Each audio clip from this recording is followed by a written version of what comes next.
I'm filling in for Noah today. I'm Dave Talley, and I think we'll start the meeting by having introductions. And Blair, I think we'll start with you, please. Blair Littlejohn from the General Counsel's Office. Frank Barbieri, School Board. Tammy McDonald, Audit Committee. Debbie Manzo, Audit Committee. Dave Talley, Audit Committee. Long Chu, Inspector General. Oscar Strepo, Inspector General's Office. Elizabeth McBride, Inspector General's Office. Michael Dixon, Audit Committee. Ron Bennett, Audit Committee. Mike Burke, CFO. Nancy Samuels, Accounting Director. Okay, let's go back here. Darcy Purchasing Department. Susie Kay, IT's office. Frank Fitzroy, Police Department. Frank, it's nice to have you with us, as always. I guess that's it. Okay, approval of the agenda. I'll make a motion to approve the agenda. Okay. Second. Is there a second? Good. Are there any additions or delations to the agenda, by the way, before you approve it? Mr. Chairman, I think this is the one that Okay. without changes. Then we review the minutes of the September 28th meeting, and I'll accept approval of those. Do we want a Get the approval on your agenda. right? You said you didn't have anything. I First, thought. second, right. We just need all in favor. Oh, all in favor? Aye. Okay, we review the minutes of the September 28th meeting. Motion to approve the minutes. Is there a second? I'll second. I wasn't here, but I'll second it. All in favor? Aye. Opposed? None. Are there any, I don't see any public, but I offer, if there is any public comments? Are there any? I don't see any. Okay, we'll go on to item number 4, Purchasing Department's responses to Audit Committee's questions of the August meeting. Mr. Chairman, thank you. In one of our Audit Committee meetings, I think stated August 27th, there were some questions by the Audit Committee. And then after the meeting, we have forward the minutes of the discussion in that regard to our Purchasing Director. So this is a response from her. So at this time, I think we could have Ms. Darcy to come forward, and then could answer, to give the presentation about her answers to the questions. Is she? Good morning. Oh, this Good morning. Okay. Want to turn that. Good morning, committee. I think this is a follow-up from the Auditor General's report. The question was asked about the bids, the scope of work, and the number of bids that were received. So we can start with the first one. That was a project through the Construction Purchasing Department with Palm Beach Lakes. The vendors, you can see that was cleaning all the exterior of the building and applying conditioner and primer, pressure cleaning. These bids run through the pre-qualification process, so all of the vendors are pre-qualified in order to participate in the solicitation, and it was awarded to the lowest responsive proposer meeting the specifications, Casano Builders, and at the time of award, that builder was an MWBE. Okay. The next bid was the HVAC preventative maintenance. This is a term contract we put out annually. 3 bids were received. Lowest responsive bidder was awarded, meeting the specifications. Precision Air Systems was awarded, and they are a graduated MWBE vendor. Okay. Any questions? Okay. I have a comment, if I may. So I was one who requested an additional follow-up on the Purchasing Department's report from August. And as I recall, one of my very key issue that I wanted to get information on had to do with the women and minority business piece. And my questions were geared toward understanding the MBE, women and minority business bidders that may have bid on these particular projects, and understanding how they lined up and, how many actually bid. And you just actually gave me, with the first one, you gave me another question, and that was, this question is, you said this is a list of the bidders who were qualified, so. Well, this project was over $300,000, so this was done on the construction side of the house, and all of the vendors participating in hard bids must be pre-qualified. So those firms, once they're pre-qualified based upon their licensing and bonding capacity, that's the field of vendors that we utilize for those hard bids for those projects. Keeping in mind the rest of these, there's 2 projects that were done over on the construction side of the house with pre-qualified vendors. The rest of those were done on the goods and services side of the house with vendors that all of our bids, just so you're aware, always go to the Office of Diversity before they go out on the street.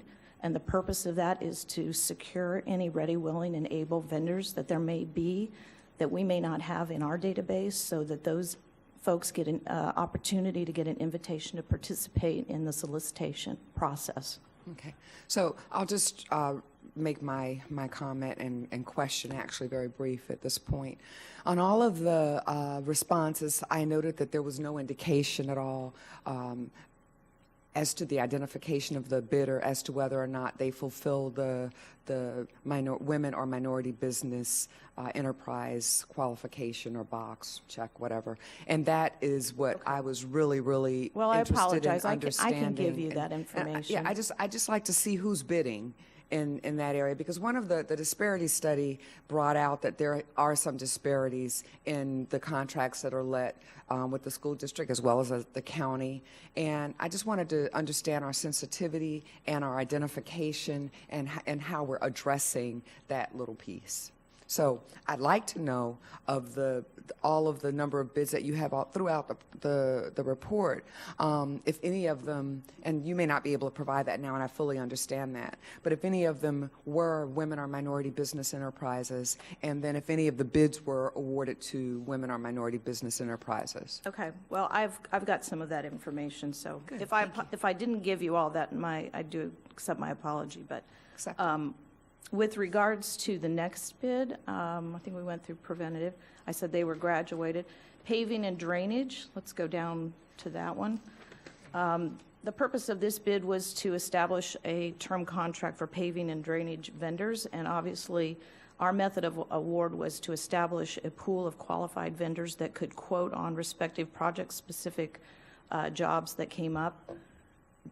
Again, this is a bid that goes over to the Office of Diversity, and if we were to in receipt of any minority and women businesses, they would receive notification to participate. On this particular bid, these were all primes. There was no minority or women-owned business that participated and was awarded on this particular bid.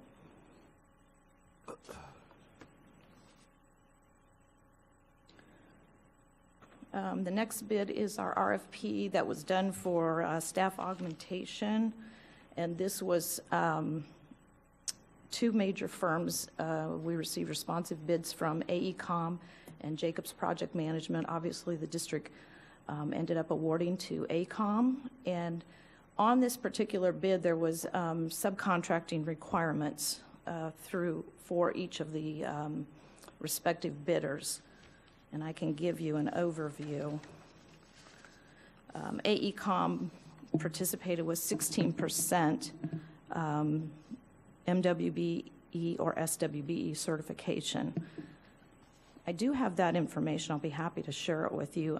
CES Consultants is a Hispanic American company with a 9% participation. Hammond and Associates participates in the MEP part of that solicitation. They're an African American firm with a 4% percentage of participation. The Mosaic Group is a SBE, MWBE. They're African American, and they are responsible for the outreach portion of the program with a 2% percentage.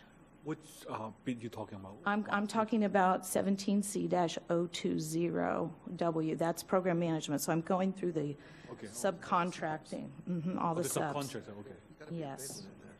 And AECom is the prime, which was a non-minority. D. Stevenson Construction is a sub to the program management piece, African American with a 36% participation. There was another firm, Program Controls, Asian American firm, and they bring 2% participation to that particular project. Okay.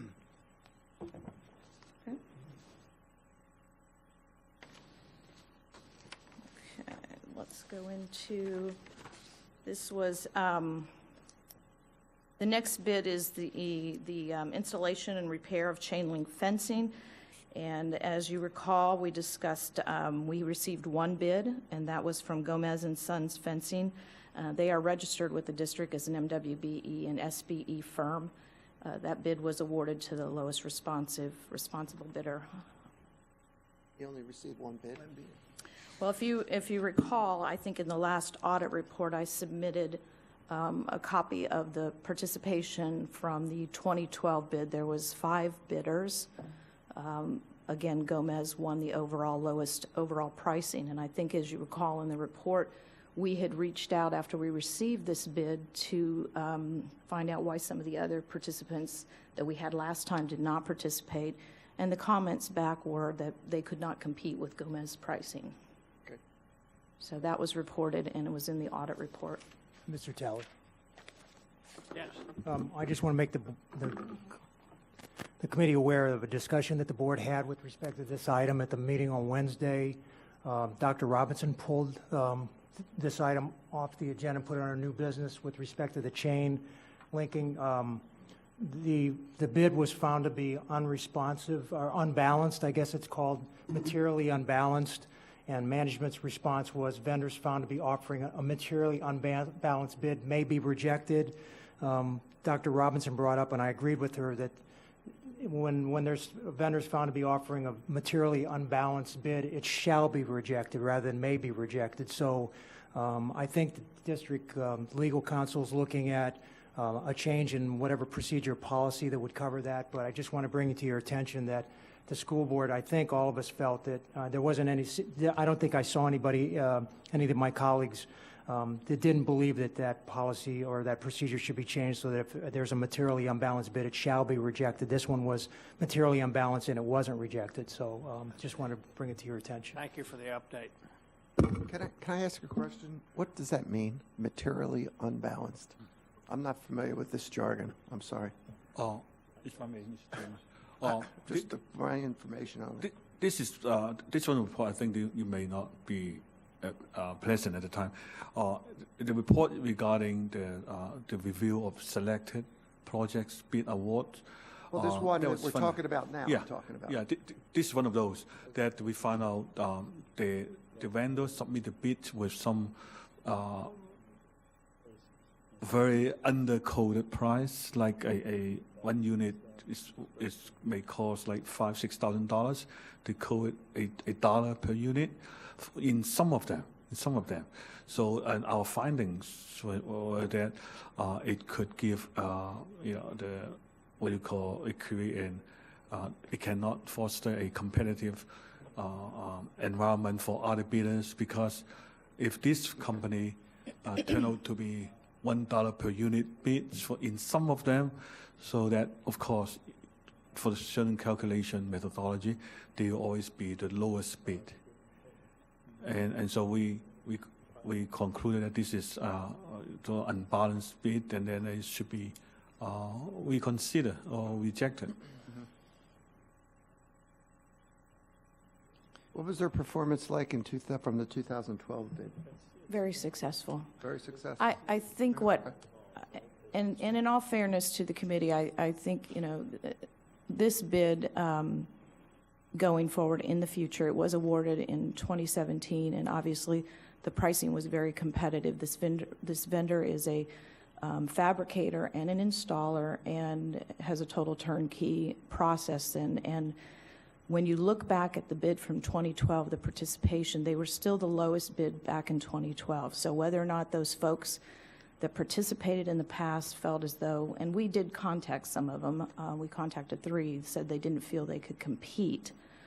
You know, that's unfortunate, but we went ahead and awarded. Now, I'll be honest with you, I don't like the way the bid is done, and it can be done different going forward, and we plan on doing that. I think there's some opportunities to create a better bid, and hopefully, working with the Office of Diversity, we can, you know, massage that so that when we go back out on the street again, you know, we can engage folks to you know, bring them back into the picture. We don't want just one bid. We never like getting one bid. Specifically, what is it you didn't like about the way the bid was done? I didn't like the way the unit items were broken out. For one of the things, and to be honest with you, the vendor has done business with us for well over 7 years. They know our business. I don't think that we internally did a good job in putting that bid together the way we could have. And what I'm most concerned is that, you know, we don't have to list line items on there. The items that were priced at $1 respectively were items that we don't typically purchase. And there was like 43 of them, if I'm not mistaken. And a lot of those types of things can be done on a balance of line, and we can quote that, and we can negotiate some of those oddities. So I just think that this bid in the future can be done different, and we can have a different outcome. When you say you can have a different outcome, you mean you would have more bidders? I would hope. Yes, I would hope so. The thing of it is, if I were to take this bid right now and put this back out on the street, one of the things I fear is that with the economy and the price of raw materials, and we see construction costs and building materials going up, I'm not sure I'd be doing the district any favors by putting this back out on the street, because my guess is that I would end up with even higher prices. So that's kind of the catch-22 right now. Thank you. Okay, are there any other questions? Yeah, Mike? Just wanted to say, you know, I paid attention to the board's discussion, and we'll work with legal. In this situation, it was, you know, we had a lot of fencing work to be done over spring break and over the summers related to some of our security projects. So if we had been forced to reject it, we may have struggled to get some work done. Right. We did have the vendor's been performing well for several years. Performing well. Mm-hmm. I think, as Ms. Garbisi said, you know, we had a lot of items included in that bid that we haven't purchased for years. You know, and fences come in different sizes, and gates are in different sizes. And the vendor had such familiarity with our work that those items that they were comfortable we were not buying were the ones that were $1. We did have a couple instances where we did buy some of those items, and we held them to the dollar price. So it did serve us well in that regard, that we got an extremely good deal on a few of the parts that they probably didn't expect us to take advantage of. But anyway, there's room to improve that next go around. And that improvement and that collaboration isn't just the purchasing department. It means you know, Darcy can't be an expert in all things, so we have to work with our different departments, maintenance facilities, and say, okay, you know, what do you really need? And then we'll just have to make sure that we'll look for any thing that stands out. But it's, you know, you're walking a line here between getting the best deal for the district and saying, okay, wait a minute, that's too good a deal. This is unbalanced. So that's, you know, it could get a little tricky, and we're always trying to get the best price.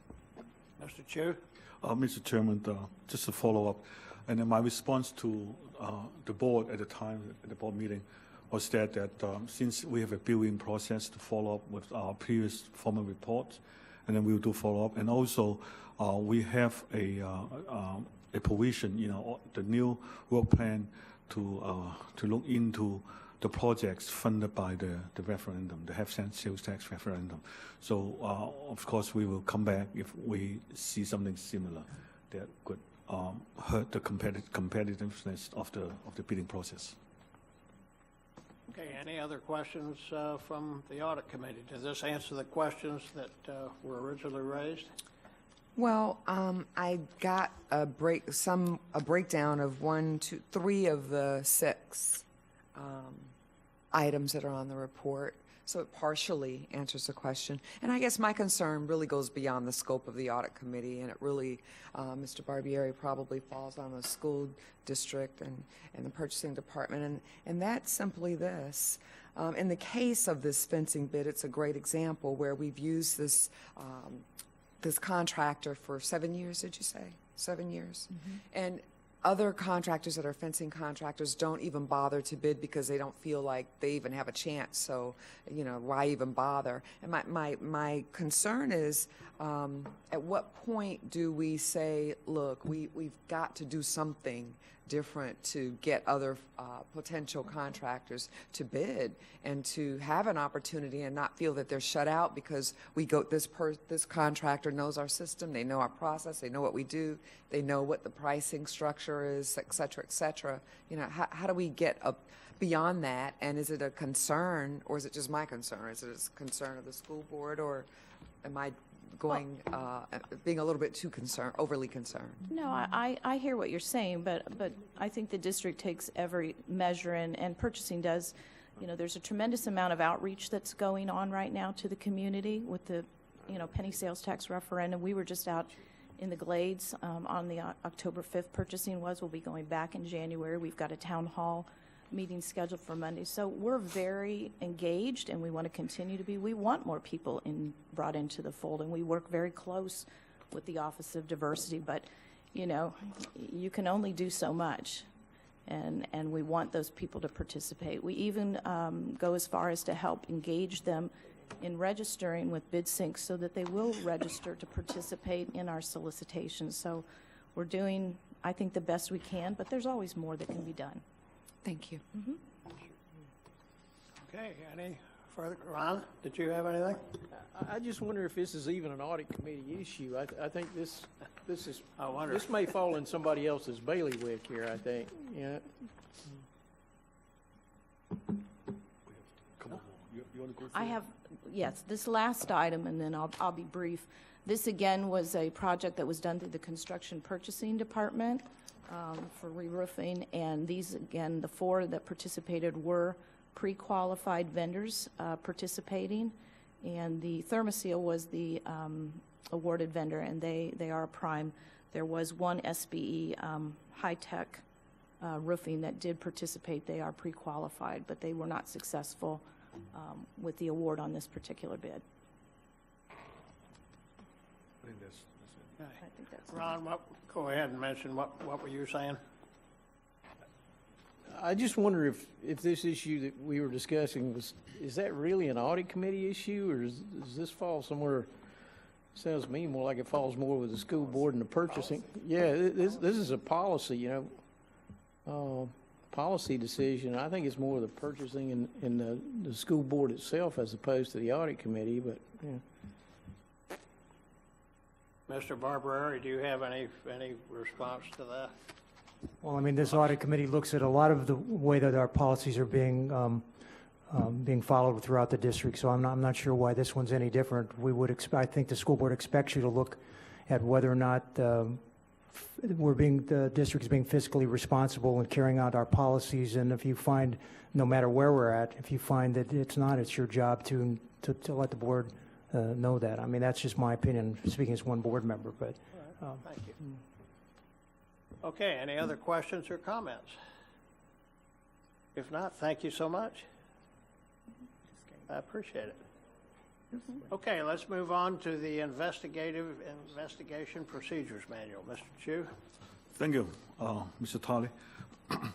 The material with you, I know it's kind of thick that I don't think we make a hard copy for you, but we send it out with a soft copy. 5 pages. Essentially, this is a manual that our investigation unit have put together, and then we need this document in order to move on for the accreditation process. So we have Oscar here to help answer the questions, and I don't know how you want to proceed. Do you want to just go ahead and ask questions, or Oscar, you could go ahead and give a quick presentation? Sure. Thank you very much. Basically, what's going on is the Inspector General's Office Investigations Unit. Historically, in an Inspector General's office, the audit function has very strict policies, procedures, and guidelines. The investigations units historically have not had those. While we all operate under what is termed as the Green Book, where they provide qualitative and quantitative standards, they're not very specific. So in 2007, the Chief Inspector General for the state of Florida approached the commission, and a program was developed for offices of inspector generals and investigations units to meet certain standards and guidelines. We are required to meet 42 standards and guidelines from the commission. The manual that was sent out to you, we just finished writing that manual, and it's very specific as to how we do investigations. And basically, it puts our investigations unit meeting industry standards that have been accepted and are very well respected. There's a process that goes with it. The first part of the process is the manual. These are our rules. We have to abide by them. If we are ever assessed and we are not meeting those standards, we will lose accreditation.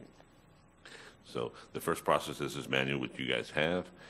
From that point on, we will have a mock assessment where they'll come in and do a pre-review and make sure that everything's in the right direction. Then we'll have a full assessment, and finally you receive accreditation. The accreditation period is for 3 years, after which time there'll be another assessment to maintain reaccreditation, to make sure that those policies that we instituted, we are meeting them.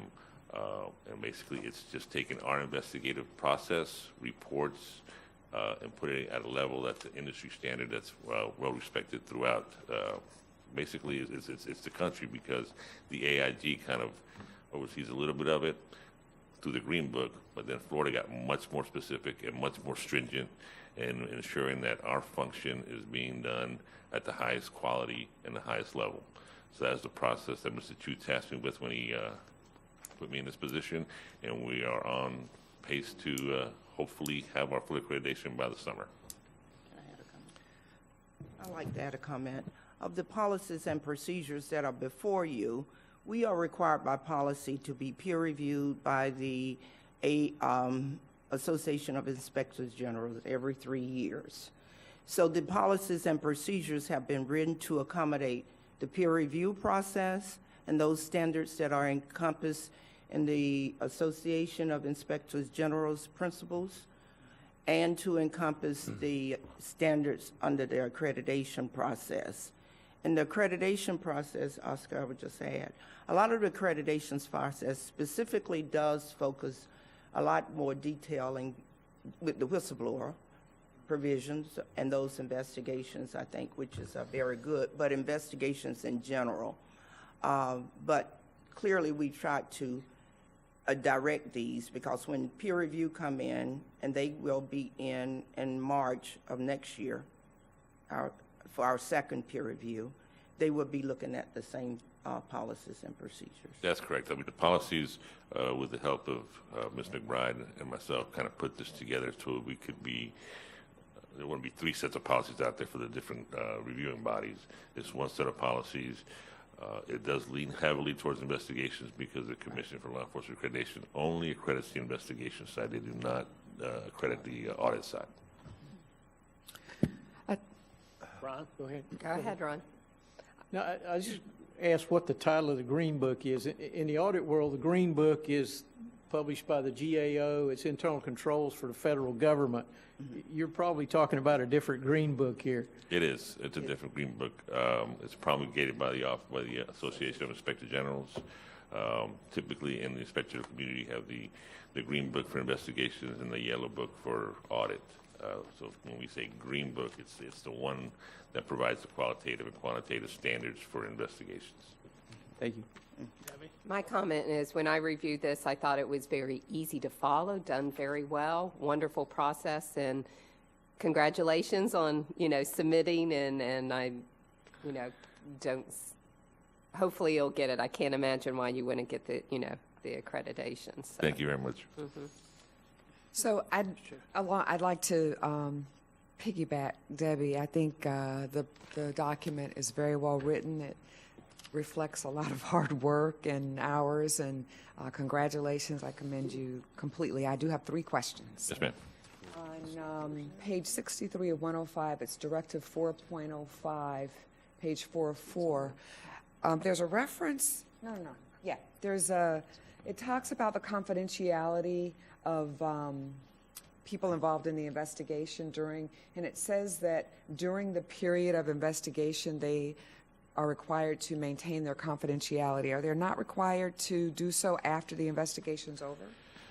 As is typical with Florida sunshine laws, our investigations become public record once they're completed. We recently had a statute passed where it used to be, and I've been in the Inspector General community for over 20 years, that even during our investigation, it was public record. If anybody wanted whatever we had so far, we had to give it to them. So a statute was passed saying Inspector General investigations are confidential while they're going on. After that, unfortunately, they're public record. Enforcement. And on page 79 of 105, there's a note there that talks about are you going to go there? Yes, it is 79, page 79. Page 79. Yes. Yeah. That note right there, in the note, on the 1, 2, 3, 4th line, it talks about the potential for an investigation to yield recommendations that will make state government more efficient and effective. Should it say state government, or should it say the school district? District, we could say. We'll make that edit to say district government. Okay. Okay. Yeah, it takes basically a lot of this information, since the program was set up by the state inspector generals. We, instead of reinventing the wheel, we kind of just used what they had. And this whistleblower determination form is put out by the Chief Inspector General's office, which is obviously a state agency. So I tried to edit as much of it, but obviously I missed a couple of spots. No, that's why you had us look at it. And then the last question I have has to do with Directive 8.02, and I think, well, my note here, I have page 88 of 105, and it's just a question. Mr. Chu, I'm trying to remember, I think it was the school board workshop, and in your presentations to us also, you indicate that after a report is written and we get the management response, that you follow up 6 months later. And I didn't see that, and I didn't know if it was necessary to be a part of this or not. And if so, just insert it. If not. That policy does relate to investigations and audit. There's a policy that governs that. I forget the policy number. The report. Yeah. And the reports are issued for follow-up. Right. I just didn't see it. It is part of the That's all. office Okay. function. So Yeah, it's part of the office function. I'll double check it. What we have been doing is going back, and the older cases that have not been followed up on, we are following up on them. Unfortunately, we've gone back to 2014, 15 cases, but we are working to get that backlog taken care of. And then one of the things that's actually going to help the office with the accreditation and the investigation process and the review process, and we are in the process of developing a case management tracking system, which we've never had. Everything's always done on paper. We have filing cabinets full of big files, but now we have purchased a case management system that's going to track that, and every investigator on every case, we're going to put a time frame, whether it be 90 days, 120 days. After they've made a recommendation and submitted it to management, they're going to get a alert, 90 days, check what's going on, so we avoid those backlogs. So actually the process will be more streamlined and work a little bit better in the future.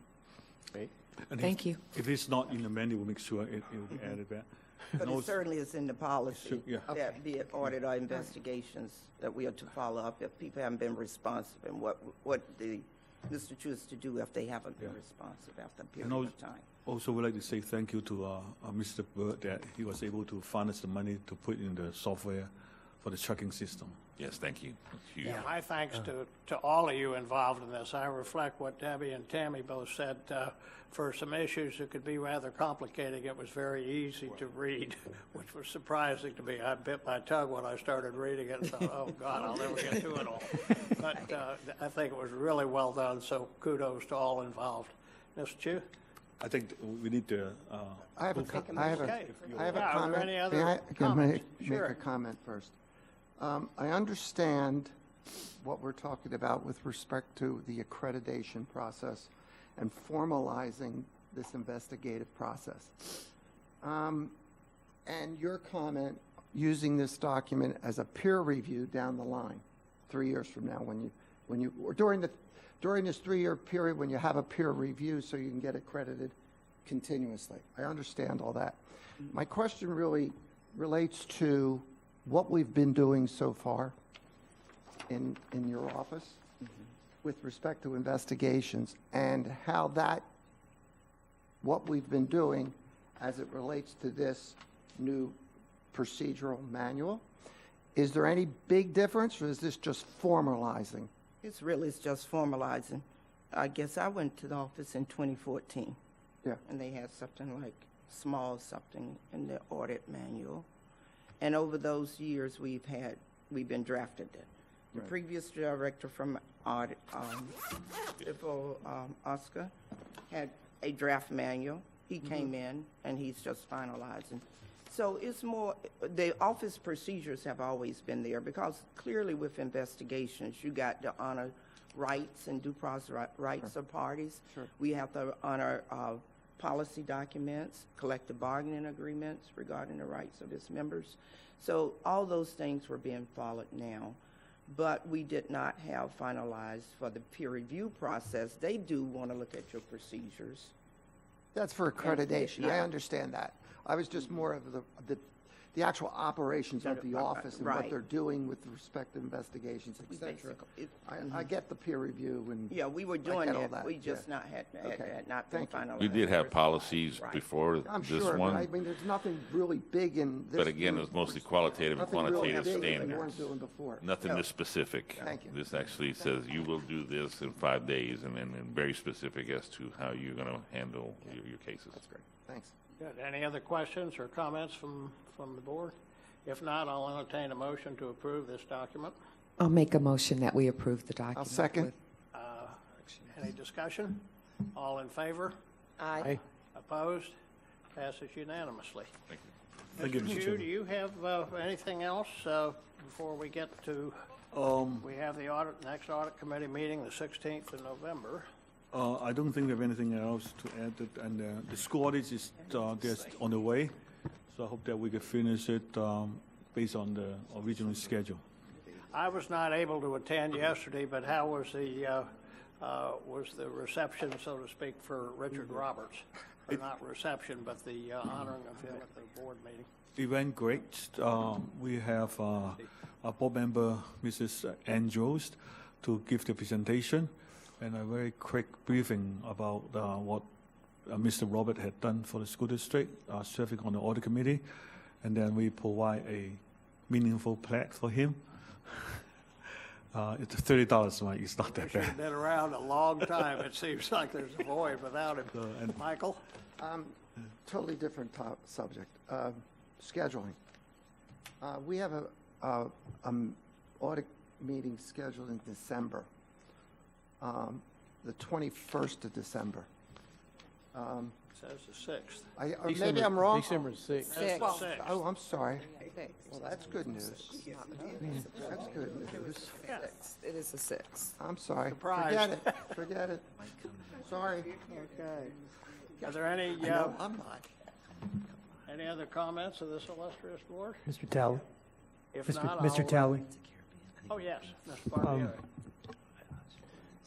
I serve as the board's representative on both this committee and also the Construction Oversight Review Committee. I think I've been on that one for the same period of time, probably almost 8-9 years. But I just wanted to bring to your attention, both committees are, the board is very happy with all of the work you all do for us. It's wonderful what you are able to do for us. And Cork is a great committee, very dedicated individuals like all of you that volunteer a lot of their time. The documentation they look through is like 10 times more than what audit committee members see, because they get specifications and all kinds of things. But I just want to bring something to your attention. It's a little difficult because it's a Cork issue, but Cork is probably not in a position to actually do anything about it. But it may be something I just want to bring it to your attention. And maybe I'm being overly concerned, but we have a process for selection of contractors, and there's a selection committee that looks at the contractors and awards points, and then the contractor is chosen and moves forward with the contract to go through the process. I recognized a while back that Cork members serve on the selection committee and get to vote.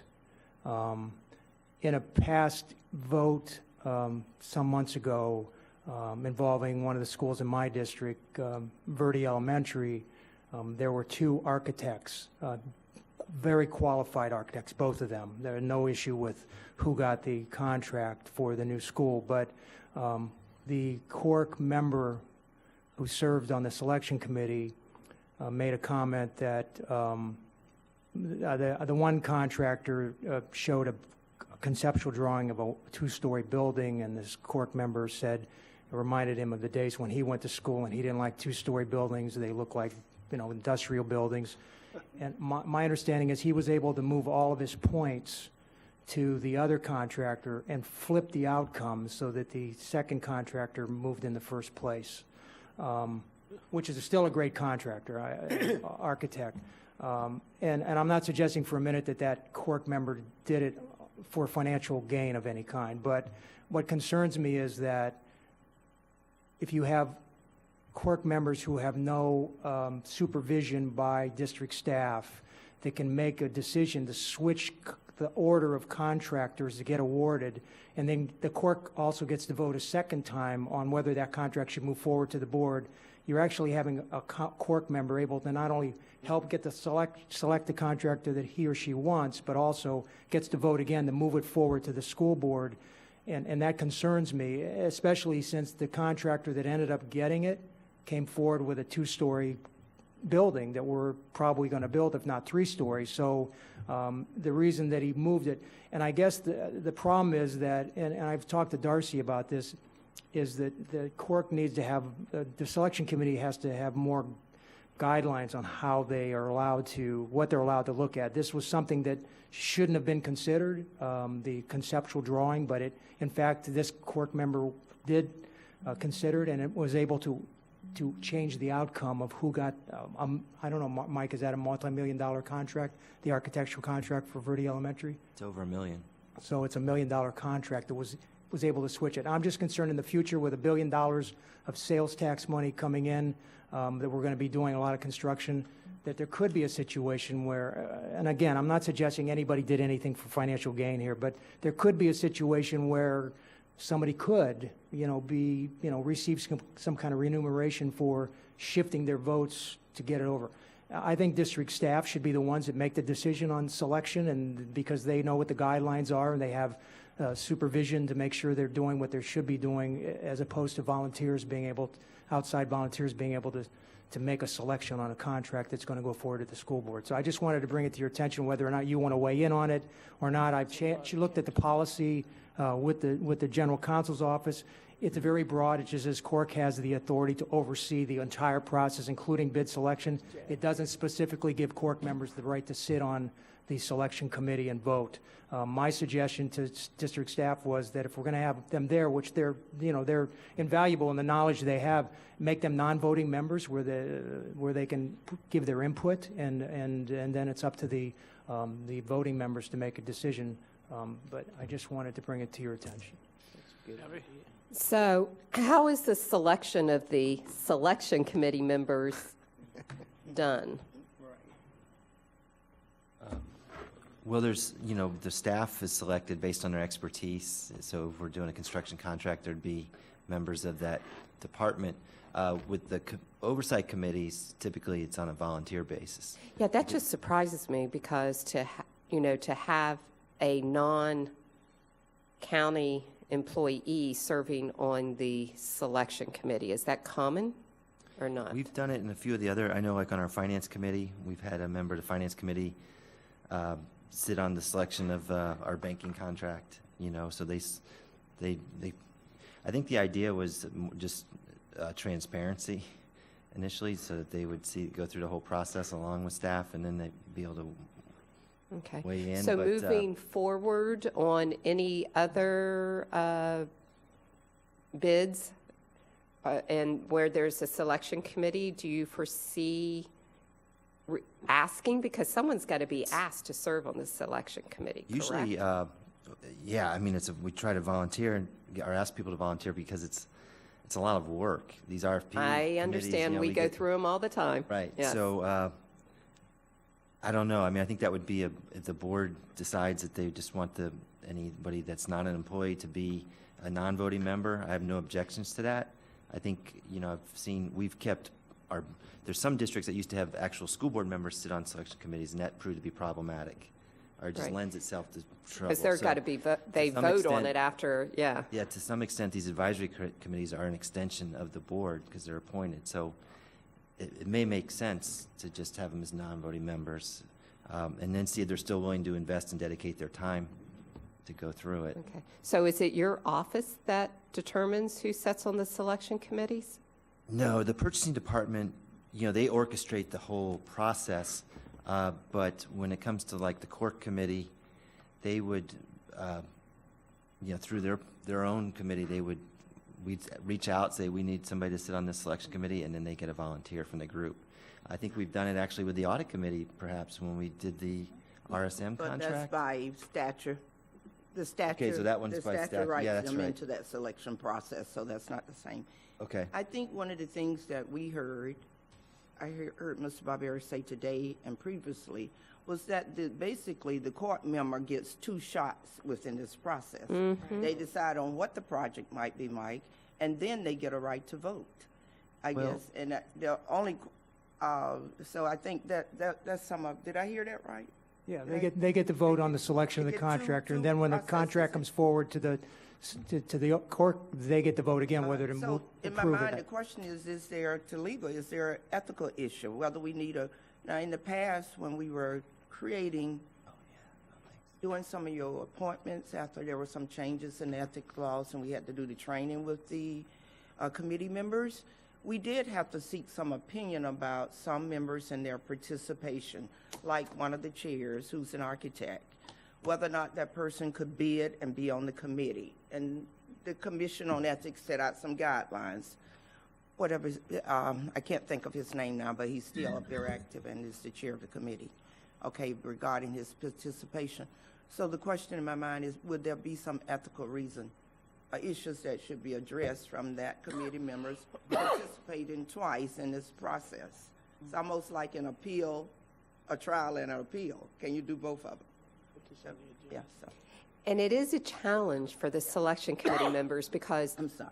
even that court member could be someone else. It's not necessarily Right, absolutely. court member. Someone else could have done the committee. same exact, and I actually was on a selection committee where that happened because of one person's individual thoughts. So, but I like the comment about having guidelines and everyone knows when and you may already have that, but don't know if it always gets to the selection committee members to kind of assist that a little bit, that the committee members, once they get selected, the selection committee members, that it has what their responsibilities are serving as a selection committee member, and kind of talk about those ethical decisions and. We and do that. sco- We have that okay. process, and they have to sign that they have no connection to any Okay. of these firms. And I think that second review by Cork is not so much just It's a looking at the recommendation. procurement process, but looking at the project in its entirety. And their main focus is the construction, the oversight and the work that's being done. A Cork committee could not send us back to purchasing and say, we don't like the outcome of this RFP. They could express concerns. Like I remember we had a firm that they had an issue with because of a legal situation the firm had encountered, and they brought that to our attention. But Ms. McBride, do you think there's any way that legal can look a little further into this and see if there are any ways that the parameters can be tightened and I think the good thing would be get an opinion from the Commission on Ethics. Legal could set out the facts and just get an opinion. To me, that's the only way to bring this to some closure. David, why don't we, Yeah. excuse me, I'm sorry, I apologize. Why don't we just put this on our agenda to discuss this in a little bit more detail? Because it sounds like this is an audit committee issue, for sure. There's real meat Okay. in this one, man. We're talking about serious money down the road here. This is, There's a potential conflict of interest. Yeah, Sure. yeah. Sure. It Yeah. could be all There's kinds some of things. sense of Looks like service. spending $1 billion Why don't we here. put this on this is something we ought next to put month's some agenda serious and time Yes, discuss it that's in more my detail. thought. But Mr. Barbieri, thank you for sharing that with us. Before we move on, this is the second time Mr. Barbieri's brought this issue up. So it obviously is, has some significance to him. And I'm just curious as to how you would like to see it resolved. Well, I mean, I'm concerned with the potential that something could happen in the future with all the money we're going to be spending. So, I mean, I'm just bringing it to your attention. I would like to see, I certainly think that Cork members that have all that vast knowledge of construction or engineering or whatever because there are a lot of different fields represented on Cork, different expertise. They should be part of the discussion on selection, but I would, my own opinion is they should not vote, because our employees under the direction of, Mr. Burke or the purchasing department, if they do something they're not supposed to do, they'll be reprimanded and say, you cannot do that. But what do we do with a Cork member that's a volunteer to start with? We have no jurisdiction over in the future. I mean, if we don't take away their authority to do that, we have no way to enforce it in the first place. And Cork is not going to make a change because it's them. I mean, that's why I brought it to you, because anyway, I'm just bringing it up. I'm one school board member. I don't know how my colleagues feel because I've never brought it up at a board meeting. I wanted to bring your attention and see if you felt it was a problem. Like I said, maybe I'm overly concerned and I shouldn't be concerned with it, but I just wanted you to be aware.